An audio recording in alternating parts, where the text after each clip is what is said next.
그날 밤 고성이는 처음으로 인정할 수밖에 없었습니다. 자신이 쥐고 있다고 믿었던 모든 권력이 사실은 이미 오래전부터 남의 손 안에 있었다는 사실을요. 호텔 방 안은 지나치게 조용했습니다. 도심 한복판이라는 게 믿기지 않을 만큼 외부의 소음은 완벽하게 차단되어 있었죠. 고성이는 캐리어를 열어 옷을 하나씩 꺼내다 말고 어느 순간 손을 멈춘 채 그대로 서 있었습니다. 접히지 않은 셔츠 하나가 손끝에서 바스락거렸지만 그 소리조차 그녀의 귀에는 닿지 않았습니다. 분노는 이미 한 차례 폭발했습니다. 박진석 앞에서, 길바닥에서, 그리고 이 호텔 방 안에서 혼자 있을 때까지 울분도 절규도 다 쏟아냈습니다. 이제 남은 건 차갑게 가라앉은 계산뿐이었습니다. 박진석이 비밀 금고를 턴 것도, 인감과 재산을 전부 묶어버린 것도 고성이는 견딜 수 있다고 스스로에게 말했습니다. 돈은 잃을 수 있다고, 다시 벌 수 있다고 믿었으니까요. 하지만 이혼 선언조차 받아들이지 않겠다는 그의 태도는 달랐습니다. 그건 단순한 거절이 아니었습니다. 자신을 여전히 통제 가능한 존재로 여기고 있다는 선언이었죠. 이혼은 네가 결정할 일이 아니야. 그 말은 명령이었고, 경고였고, 무엇보다 모욕이었습니다.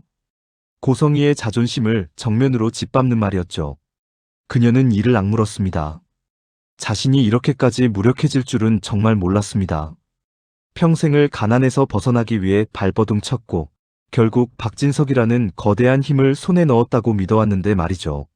하지만 지금 그녀에게 남은 건 카드도 현금도 집도 아닌 호텔 방 하나와 꺼지지 않는 분노뿐이었습니다. 고성이는 천천히 침대 가장자리에 앉았습니다. 그리고 처음으로 스스로에게 물었습니다. 내가 정말 패배한 걸까? 그 질문에 대한 답은 곧이어 찾아왔습니다. 같은 시간, 박진석은 전혀 다른 밤을 보내고 있었습니다. 집무실에 홀로 남아 서류를 정리하던 그의 얼굴에는 늘 그렇듯 여유가 떠 있었죠. 책상 위에는 이미 결제가 끝난 서류들이 정리돼 있었고 창밖으로 보이는 도시는 여전히 그의 발 아래에 있는 듯 보였습니다. 고성이의 분노와 절규는 이미 계산된 변수였습니다. 그녀가 어떤 말로 이혼을 요구할지도 어떤 표정으로 돌아설지도 박진석은 너무도 잘 알고 있었습니다. 그는 고성이가 이혼을 선언하러 올 거라는 것도 알고 있었고 그럼에도 불구하고 거절할 생각이었습니다. 아직 끝낼 때가 아니었으니까요. 이 결혼은 사랑이 아니었습니다. 동맹이었고 계약이었고 질서였습니다. 그리고 그 질서를 끝낼 권한은 오직 자신에게만 있다고 박진석은 믿고 있었습니다. 그의 머릿속에 누군가의 얼굴이 스쳤습니다. 최근 들어 유난히 신경 쓰이던 인물, 이지혁. 박성재의 절친이자 배경 없이 스스로의 힘으로 커리어를 쌓아온 남자. 박진석은 이지혁 같은 사람을 좋아하지 않았습니다. 통제 밖에 있는 인간이었으니까요. 하지만 동시에 가장 잘 이용할 수 있는 사람이라는 것도 알고 있었습니다. 특히 가족이라는 약점을 건드릴 수 있다면 말이죠. 박진석은 낮게 웃었습니다. 사람은 결국 자신이 가장 지키고 싶은 것 앞에서 무너진다는 걸 그는 너무도 잘 알고 있었습니다. 그 시각, 박성재는 집에서 한 발짝도 움직이지 못하고 있었습니다.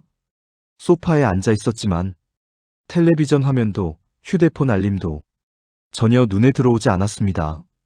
자신이 고성이의 비밀을 아버지 박진석에게 흘렸다는 사실이 머릿속을 떠나지 않았거든요. 선택의 순간 그는 아버지를 택했습니다. 그게 가장 안전한 선택이라고 믿었습니다. 그게 가장 현실적인 길이라고 스스로를 설득했죠. 하지만 그 대가가 이렇게 클 줄은 몰랐습니다. 길바닥에 서 있던 고성이의 모습, 아무 말 없이 외투를 건네던 박영나의 얼굴, 그 장면이 머릿속에서 계속 반복됐습니다. 이게 정말 옳았을까? 박성재는 스스로에게 물었습니다. 하지만 이미 화살은 시위를 떠났고 되돌릴 수 없다는 사실을 그는 누구보다 잘 알고 있었습니다. 그가 선택한 건 단순한 편이 아니라 전쟁의 방향이었으니까요. 지은호는 아무것도 모른 채 자신의 일상에 집중하려 애쓰고 있었습니다. 카페 리뉴얼 프로젝트를 준비하며 정신없이 바쁜 나날을 보내고 있었죠. 도면을 수정하고 자재 샘플을 비교하고 직원들과 동선을 논의하는 동안에도 한켠에는 늘 이지혁이 자리하고 있었습니다. 최근 들어 연락이 뜸해진 것도, 우연처럼 마주칠 기회가 사라진 것도 모두 신경 쓰였습니다. 지은호는 애써 이유를 붙이지 않으려 했습니다. 괜히 기대했다가 또 혼자 상처받을까 봐서였습니다. 그러던 중 프로젝트 미팅 자료에서 낯익은 회사명을 발견했습니다. 박진석이 운영하는 그룹의 계열사. 순간 심장이 철렁 내려앉았습니다. 그리고 자연스럽게 이지혁이 떠올랐죠. 그가 요즘 유난히 바빠 보였던 이유, 뭔가를 숨기고 있는 듯한 태도가 머릿속에서 하나의 선으로 이어지기 시작했습니다. 지은호는 처음으로 이 불안이 단순한 질투나 착각이 아닐지도 모른다고 느꼈습니다. 그날 이지혁은 병원에서 이상철과 함께 시간을 보내고 있었습니다. 정년퇴직 후에도 늘 씩씩하던 이상철은 검진 결과를 기다리며 괜히 농담을 던졌습니다. 이 나이에 병원 안 가면 그게 더 문제지. 그 웃음이 오히려 이지혁의 마음을 더 불안하게 만들었습니다. 큰 이상은 아니라는 말에도 추가 검사가 필요하다는 설명에 이지혁은 웃어야 할지 걱정해야 할지 알 수 없었습니다. 비혼주의를 고집해온 이유도 누군가에게 기대거나 기대게 되는 삶이 두려웠기 때문이었습니다. 그런데 이제는 자신이 가장 지키고 싶었던 사람이 자신의 선택 하나에 흔들릴 수 있다는 현실이 이지혁을 옥죄고 있었습니다. 그 순간 박진석의 연락이 왔습니다. 단순한 업무 제안처럼 보였지만 만남 자리에서 박진석은 노골적으로 이상철의 이름을 언급했습니다. 그 한마디로 충분했죠. 이지혁은 깨달았습니다. 이건 기회가 아니라 거래라는 걸요. 사람은 결국 가족 앞에서 선택하게 돼. 그 말은 조언이 아니라 협박이었습니다. 그 무렵 박영란은 작업실에서 웹툰 원고를 붙잡고 있었습니다. 태블릿 화면 속 캐릭터의 표정은 유난히 공허해 보였습니다. 평소 같았으면 몇 번의 터치로도 술술 이어졌을 컷 구성이 그날따라 자꾸만 멈춰섰죠. 선을 긋다 말고 대사를 쓰다 지우기를 반복하는 사이 박영라의 마음도 점점 흐트러지고 있었습니다. 어머니 고성희가 길바닥에 서 있던 모습, 박진석의 냉정한 얼굴, 그리고 아무것도 모른 채 보호받으며 살아왔던 자신의 지난 시간들, 모든 기억이 한꺼번에 밀려왔습니다. 결국 박영란은 펜을 내려놓았습니다. 오늘은 더 이상 그릴 수 없겠다는 생각이 들었거든요. 한참을 망설이다가 이지환에게 전화를 걸었습니다. 이지환은 아무 말 없이 전화를 받아주었습니다. 그 침묵이 이상하게도 박영란을 울컥하게 만들었습니다. 이지환은 아무것도 묻지 않았습니다. 그저 그 자리에 있어 주었을 뿐이었죠. 그 순간 박영란은 처음으로 누군가에게 기대고 싶다는 마음이 들었고 이지환 역시 자신이 아직 누군가에게 필요한 존재라는 생각이 들었습니다. 그 사이 고성희는 조용히 움직이고 있었습니다. 변호사를 찾아갔지만 목적은 이혼이 아니었습니다. 재산을 되찾는 싸움도 아니었죠. 그녀가 원하는 건 박진석이 쌓아온 판 자체를 흔드는 것이었습니다. 고성희는 알고 있었습니다.